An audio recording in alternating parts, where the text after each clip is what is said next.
आज हम पढ़ेंगे किसी भी फंक्शन का इन्वर्स निकाले बगैर उसकी डोमेन और रेंज निकालना।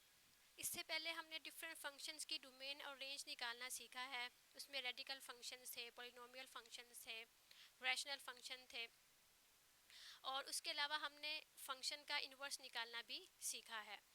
तो इस टॉपिक पर आने से पहले आप लोगों को फंक्शन का इन्वर्स और किसी भी फंक्शन की डोमेन एंड रेंज निकालना आनी चाहिए। तो अगर आप लोगों ने वो नहीं सीखा हुआ तो पहले आप उन वीडियोस पे जाके डोमेन और रेंज सीखें और किसी भी फंक्शन का इन्वर्स निकालना, ये सारा आप देख के फिर इस टॉपिक पे आएँ। ओके जी, तो हम फंक्शन को किस तरह से डिनोट करते हैं? हम फंक्शन को लिखते हैं y equal to f of x, y equal to f of x. अब इसमें क्या होता है, इसमें x जो इंडिपेंडेंट वेरिएबल है, x एक इंडिपेंडेंट वेरिएबल है, इसकी जो भी वैल्यूज़ हों फंक्शन के अकॉर्डिंग, रेडिकल है, रैशनल है, पॉलिनोमियल है, उसके अकॉर्डिंग इनकी डिफरेंट वैल्यूज़ होती हैं। तो x की जो भी वैल्यूज़ हों उसको हम कहते हैं उस फंक्शन की डोमेन। x की वैल्यूज़ क्या होंगी, उस फंक्शन की डोमेन होगी। और उसके अगेंस्ट जब उस पर फंक्शन अप्लाई करते हैं, x की वैल्यूज़ पर जब हम फंक्शन अप्लाई करते हैं तो हमें आउटपुट मिलता है जिनको हमने y से डिनोट किया हुआ है। जिसको हमने किससे डिनोट किया है, y से। तो y हमारा क्या है, डिपेंडेंट वेरिएबल, यानी कि ये x पर डिपेंड कर रहा है। और x के अगेंस्ट जो y की वैल्यूज़ आती हैं फंक्शन से ऑपरेट होने के बाद, इसको हम कहते हैं उस फंक्शन की रेंज। ये हमारे पास क्या होती है, उस फंक्शन की रेंज होती है। ओके जी, इससे प्रीवियस जो वीडियो थी, इससे पहले जो वीडियो थी उसमें हमने देखा है कि किसी भी फंक्शन का इन्वर्स किस तरह से निकालते हैं। उसमें हम क्या करते हैं, फंक्शन को रिवर्स करते हैं। हम क्या करते हैं, फंक्शन को रिवर्स करते हैं, हम फंक्शन को सॉल्व करते हैं, कुछ रीअरेंजमेंट करते हैं। वो इस तरह से कि हम x को एक साइड पे निकाल लेते हैं, यानी कि इंडिपेंडेंट वेरिएबल को हम लेफ्ट साइड पे ले आते हैं सिंगल पावर के साथ और सिंगल कोफिशिएंट के साथ, और राइट साइड में जो भी बचता है वो सारी टर्म्स हम दूसरी साइड पे ले जाते हैं। तो उसको हमने डिनोट किया था एफ इनवर्स ऑफ y के साथ, एफ इनवर्स ऑफ y के साथ। अब आप देखें, क्लियरली नज़र आ रहा है कि यहाँ पर जो x डोमेन थी, यहाँ पर जो x डोमेन थी इनवर्स वाले फंक्शन में, वो इसकी क्या बन चुकी है, रेंज बन चुकी है। यानी कि जो यहाँ पर जो मुकाम y का था फंक्शन में, अब यहाँ पर वही वाला स्टेटस, वही वाला मुकाम x का हो गया इनवर्स वाले फंक्शन में। तो x की वैल्यू फंक्शन में क्या थी, डोमेन थी। इनवर्स वाले फंक्शन में वो क्या बन गई, रेंज बन गई। ठीक हो गया। सो इनवर्स वाले फंक्शन में, इनवर्स वाले फंक्शन में जो x की वैल्यूज़ हैं वो अब इसकी क्या बन गई हैं, रेंज बन गई हैं। और जो y की वैल्यूज़ हैं जो कि फंक्शन की डोमेन थी, सॉरी फंक्शन की जो रेंज थी y, अब इस फंक्शन की वो क्या बन चुकी है, डोमेन बन चुकी हैं। वो इनवर्स वाले फंक्शन की क्या बन चुकी हैं, डोमेन बन चुकी हैं। सो इन शॉर्ट आपने ये चीज़ याद रखनी है कि डोमेन ऑफ द फंक्शन, कोई भी फंक्शन है, फंक्शन की आप डोमेन निकालेंगे तो वो हमारे पास क्या होगी, इनवर्स वाले फंक्शन की रेंज होगी। वो हमारे पास क्या होगी, इनवर्स फंक्शन की रेंज होगी। इसी तरह से जो हमारे पास फंक्शन की रेंज होगी, जो फंक्शन की रेंज होगी वो हमारे पास डोमेन होगी इनवर्स वाले फंक्शन की। ठीक है, यानी कि जस्ट हमने फंक्शन की ही डोमेन और रेंज निकालनी है और उसको ही हम रिवर्ट करके बोलेंगे कि फंक्शन की डोमेन हमारे पास इनवर्स फंक्शन की रेंज है और फंक्शन की रेंज हमारे पास इनवर्स फंक्शन की डोमेन है। तो इसलिए इस टॉपिक पे आने से पहले आपको किसी भी फंक्शन की डोमेन एंड रेंज निकालना आनी चाहिए। अगर उस पर नहीं जाते तो फंक्शन का इन्वर्स निकालना आना चाहिए ताकि आप उस फंक्शन की उसके इन्वर्स फंक्शन की डोमेन एंड रेंज बता सकें। ओके जी, अब हम कुछ क्वेश्चंस सॉल्व करेंगे जिसमें क्लियर हो जाएगा कि किसी भी इनवर्स फंक्शन की डोमेन एंड रेंज हम इनवर्स निकाले बगैर किस तरह से बताएंगे। तो उसके लिए हम सेकेंड ईयर मैथ से क्वेश्चन ले रहे हैं। क्वेश्चन नंबर 3 है, एक्सरसाइज 1.2। क्वेश्चन नंबर 3 के सारे पार्ट्स हम देखेंगे। सो पार्ट 1 हमारे पास है f of x equal x plus two square root, f of x equal x plus two square root, ये एक रेडिकल फंक्शन है। तो इसकी ज़्यादा डिटेल से डोमेन एंड रेंज निकालना आप रेडिकल फंक्शन वाली वीडियो में उसकी डिटेल देख सकते हैं। यहाँ शॉर्टली हम उसको पढ़ेंगे। ओके जी, रेडिकल फंक्शन की क्या थी, इसकी डेफिनेशन क्या थी रेडिकल फंक्शन के लिए? रेडिकल फंक्शन की डेफिनेशन है कि ये फंक्शन हमें नॉन नेगेटिव वैल्यू देगा, यानी कि इसकी ये जो रेडिकल टर्म है ये हमें क्या देगी, नॉन नेगेटिव वैल्यू देगी। और वो तब ही पॉसिबल है जब रेडिकल साइन के अंदर जो फंक्शन है, जो भी फंक्शन हो, जैसे यहाँ पे x प्लस टू है, that should be greater or equal to zero, that should be greater or equal to zero. अब यहाँ से हमारे पास x पर एक रिस्ट्रिक्शन आ गई है, हमारे पास क्या आ गई है, x पर एक restriction. This means that x should be greater or equal to minus two. So this means that x belongs to minus two और माइनस टू से ग्रेटर सारे नंबर्स, माइनस टू और माइनस टू से greater सारे number. ये किस तरह से बनेंगे, ये हमारी रियल लाइन है, यहाँ पे कहीं जीरो है, यहाँ कहीं माइनस टू है, ये माइनस इन्फिनिटी प्लस इन्फिनिटी। अब आप देखें माइनस टू ये इंक्लूडेड है इक्वल साइन की वजह से, और माइनस टू से ग्रेटर सारे नंबर तो ये राइट साइड पे जा रहे हैं, प्लस इन्फिनिटी की तरफ जा रहे हैं। So this means that x belongs to minus two to plus infinity. और x की वैल्यूज हमें क्या देती हैं, किसी भी फंक्शन की डोमेन देती हैं। x की वैल्यूज हमें क्या देती हैं, फंक्शन की डोमेन। सो गिवन फंक्शन की डोमेन हमारे पास क्या आ गई है, माइनस टू से प्लस इन्फिनिटी, माइनस टू से प्लस इन्फिनिटी। और इनवर्स वाले फंक्शन की ये क्या बन जाएगी, इनवर्स वाले फंक्शन की ये क्या बन जाएगी, इनवर्स फंक्शन की ये रेंज होगी। So range of the inverse function is minus two to plus infinity. Okay जी, अब हम देखते हैं रेंज इसकी किस तरह से निकालनी है। तो रेंज के लिए अभी मैंने बोला कि रेडिकल टर्म हमें क्या देगा, नॉन नेगेटिव वैल्यू देगा। ठीक है, रेडिकल टर्म हमें ओवरऑल क्या देगा, नॉन नेगेटिव वैल्यू देगा। सो वो किस तरह से आएगी, वो इस तरह से कि x plus two radical term ये हमें greater or equal to zero value देगी, ये हमें greater or equal to zero value देगी। अब आप नोट करें कि फंक्शन में x plus two square root के अलावा कोई और टर्म इसमें नहीं है, कोई और टर्म नहीं है, तो इसका मतलब है x plus two square root ये खुद भी फंक्शन के इक्वल है, x प्लस टू खुद भी किसके इक्वल है, फंक्शन के इक्वल है। और फंक्शन को हम डिनोट करते हैं y से, यानी कि f of x equal to y। So this means that y greater or equal to zero, and further this means that y belongs to zero to greater सारी वैल्यूज, जीरो भी शामिल है और जीरो से greater सारी values. तो greater अभी हमने देखा ग्रेटर किस तरफ जाता है, राइट साइड पे जाता है।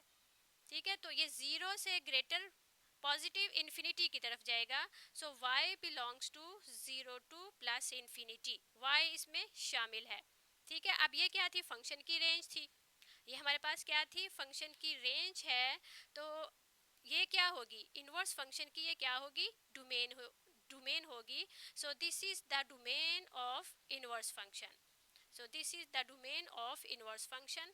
तो हमने इनवर्स निकाले बगैर इनवर्स फंक्शन की रेंज निकाली है फंक्शन की डोमेन से, और फंक्शन की रेंज से हमने इनवर्स फंक्शन की डोमेन निकाल ली। ठीक है, अब देखें हमने इसमें कोई इनवर्स फंक्शन का कैलकुलेट नहीं किया, अदरवाइज आप फंक्शन का इनवर्स निकालते और उसके बाद इसको सॉल्व करते तो भी यही वाले आंसर आने हैं। ओके जी, अब नेक्स्ट पार्ट है क्वेश्चन नंबर 3 का। नेक्स्ट पार्ट हमारे पास है f of x equal 1 over x plus 3 with condition x not equal to -3।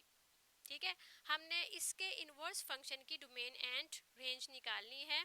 अब फंक्शन किस टाइप का है, फंक्शन हमारे पास रैशनल टाइप का है। ठीक है, लीनियर फैक्टर है नीचे और ऊपर भी एक लीनियर फैक्टर है 0 डिग्री वाला।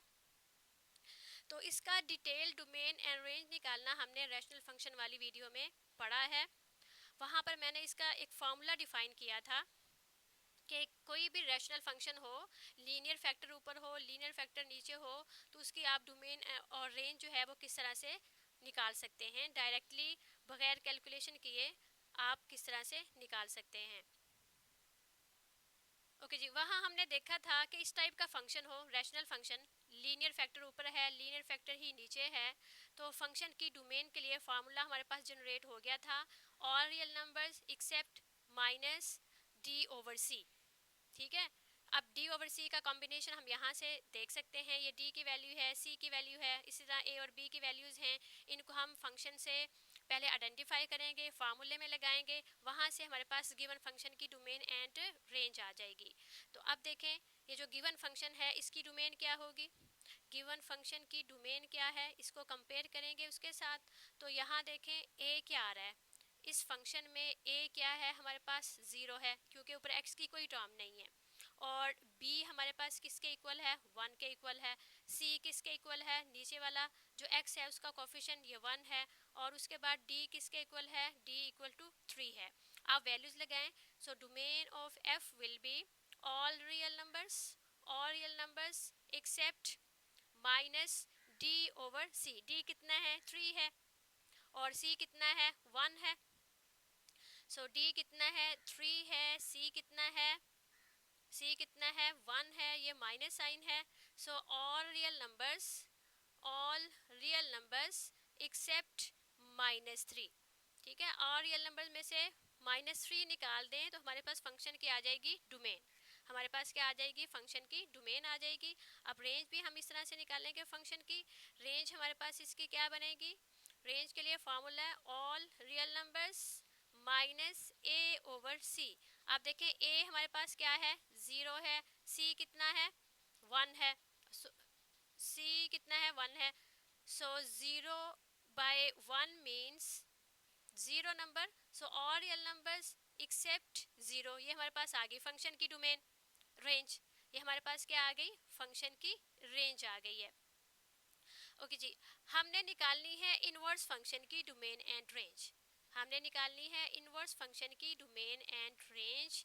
हमें पता है जो फंक्शन की डोमेन है, जो फंक्शन की डोमेन है वो उसके इनवर्स फंक्शन की रेंज है। So this is equal to range of f inverse, यानी कि इनवर्स फंक्शन की रेंज है, और हमें पता है कि फंक्शन की जो रेंज है वो इनवर्स वाले फंक्शन की क्या है, डोमेन है। So this is the domain of f inverse. अब हम देखते हैं नेक्स्ट पार्ट इसका। ओके जी, नेक्स्ट पार्ट क्वेश्चन नंबर 3 का थर्ड पार्ट, ये हमारे पास रैशनल फंक्शन है, इसमें भी लीनियर फैक्टर है ऊपर भी और नीचे भी एक क्या है, लीनियर फैक्टर है।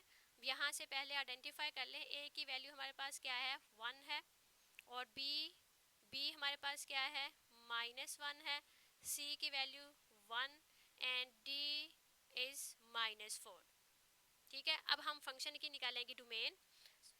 सो डोमेन ऑफ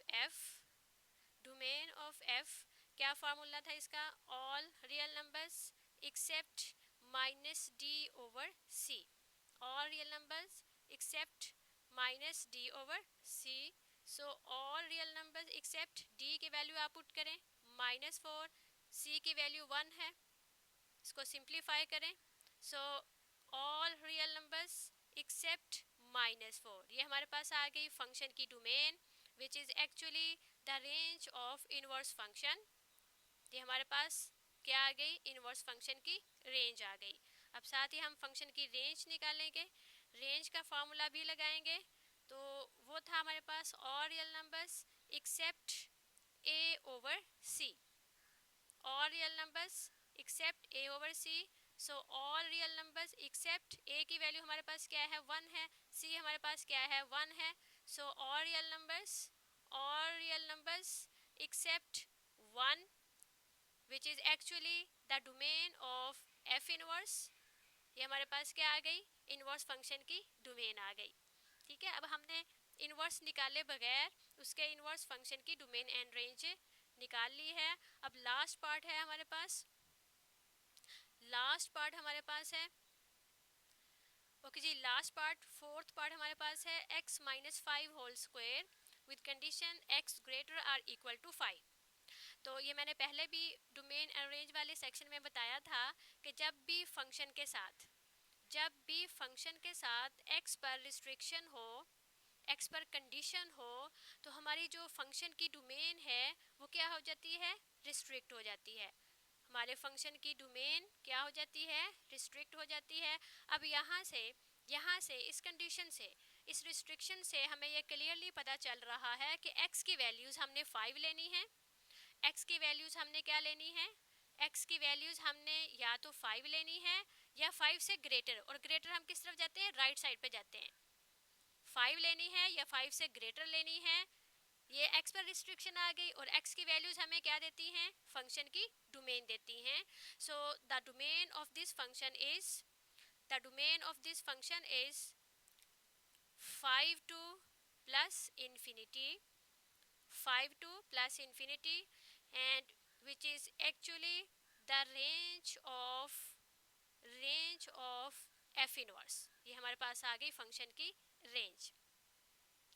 ओके जी, अब आप इस फंक्शन की रेंज निकालेंगे तो इनवर्स फंक्शन की वो क्या होगी, डोमेन होगी। अब रेंज के लिए हमारे पास x की वैल्यूज पर रिस्ट्रिक्शन है, क्या है, 5 या 5 से ग्रेटर कोई सा भी नंबर। आप 5 यहाँ पर लगाएं, 5 यहाँ पुट करें फंक्शन में, 5 यहाँ पुट करें तो 5 माइनस 5 0 हो जाएगा। 5 से बड़ा नंबर ले लें, 6 ले लें, 6 माइनस 5 यहाँ पर लगाएं, 1 आ जाएगा। 6 से और बड़ा नंबर ले लें, 7 ले लें, 7 माइनस 5 करेंगे तो कितना आ जाएगा, 2, 2 स्क्वायर 4। ठीक है, यानी कि पहले 0 आया, फिर 1 आया, फिर 4 आ गया।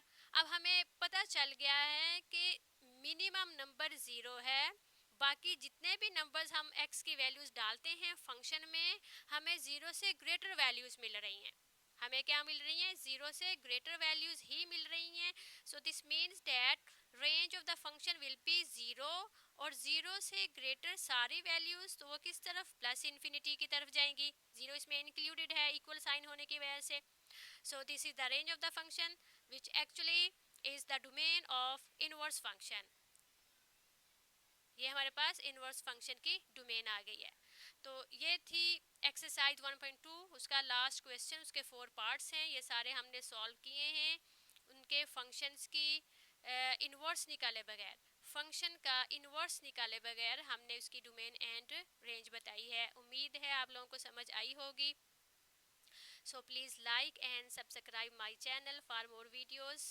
जज़ाकुमुल्लाहु खैरन।